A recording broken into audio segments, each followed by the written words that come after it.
Hello, Assalamu alaikum. I'm Dr. Osama Ramzan and I'm back again with another episode of case-based knowledge sharing. In this episode, I'm going to share a case of iron deficiency anemia and its complication. Today, in endoscopy, while working in endoscopy, a 23-year-old male presented in endoscopy as he was advised endoscopy. Patient को जिस वजह से endoscopy advice की गई थी वो patient की difficulty swelling थी. Difficulty swelling in medical word dysphagia. It was intermittent, and the most important questions for any dysphagia or difficulty swallowing usually are: was this dysphagia sudden or progressive? तो patient को progressive dysphagia था जो कि आहिस्ता आहिस्ता ज़्यादा हुआ, लेकिन इसमें जो थोड़ी सी रूटीन से हटकर चीज़ थी वो ये थी कि मरीज़ का कहना था कि मुझे खुराक की जो निगलने की रुकावट है वो हर वक्त मौजूद नहीं रहती, मतलब कि जब होती है तो फिर ये रहती है, अदरवाइज़ कुछ दिनों के लिए, कुछ हफ्तों के लिए ठीक भी हो जाती है. So it was intermittent dysphagia. That was a little bit unusual. Usually we see and hear the patients of dysphagia developing dysphagia specifically to liquids or food or solids, or more to solids as compared to liquids, or more to liquids as compared to solids, or to both. And progressive dysphagia is the term usually being investigated or being asked in detail whenever we see a patient with dysphagia. It is about how quickly or how slowly that dysphagia developed. And usually the patients complain that in the beginning I was able to take some normal food, then I started developing difficulty in eating solid food like रोटी वगैरह से मसला होने शुरू होता है. फिर उसके बाद वो कहते हैं कि जी अभी मैं फ़िलहाल सिर्फ दलिया चावल वगैरह खा रहा हूँ, और इसके अलावा फिर ऐसा ऐसा क्या होता है कि जी अब सिर्फ पानी वगैरह ही गुजरता है. So this is an important aspect of dysphagia. Whenever you see a patient with dysphagia, it's always important how quickly the dysphagia develops, because one of the differential of dysphagia is stroke as well. Then solid and liquid, and then onset, and then early or late dysphagia means, or terminal dysphagia means when someone takes food, the difficulty is like just after swallowing or after some time.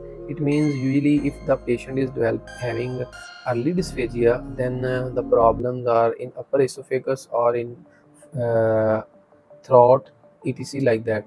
So then let's come back to our case, the 23-year-old male who was advised endoscopy because of the dysphagia, and we were suspecting any stricture or anything else. But when we went through endoscopy, we found nothing, but we felt a little bit of resistance in the passage of endoscopy. So it was being reported by our consultant that this dysphagia in this patient was most likely due to esophageal web. So then when we asked the patient about the other labs, as we also investigate before going for this procedure, but after having some finding and then looking back at the laboratory tests is also sometimes helpful. So when I looked into the reports, the patient was having anemia, and anemia with difficulty swallowing, I mean dysphagia, and suspicion of a web explains the famous plummer vinson syndrome. So it was basically this web was due to anemia. And the next question was why there was anemia. So here I would like to pass a statement, and that is very very important, and remember this for whole life. Whenever you see anemia in a male patient, it's never a normal finding until you have a very clear cause. As we know, in young menstruating females, it is okay to have iron deficiency anemia because of menorrhagia. That can be the reason for anemia.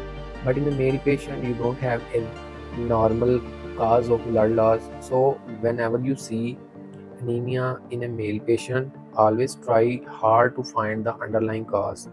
Do colonoscope, do endoscope, do anything, but please always try to find out the cause. So it was an important eye opener for as well that this male patient was having anemia, as the dysphagia was secondary to anemia, but anemia was due to we don't know. And then we advise a set of investigation to that patient, and always try to find the underlying cause of many diseases. As we are discussing the anemia, now I would also like to pass an important statement that anemia is a sign, or it can produce symptoms, but it's not a disease. It is often a manifestation of the underlying disease. So whenever someone says I have diagnosed anemia, so don't celebrate because you haven't found any cause of anemia. Anemia is not a disease. It is always due to some underlying disease or any other cause. Worldwide, most common cause of anemia is iron deficiency anemia, and the causes of iron deficiency are many.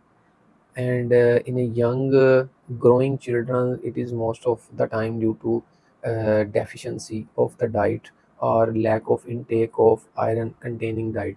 And iron rich diets are meats and other foods that are rich in iron, and we don't consume them, and also our age is growing age, then we can develop iron deficiency anemia.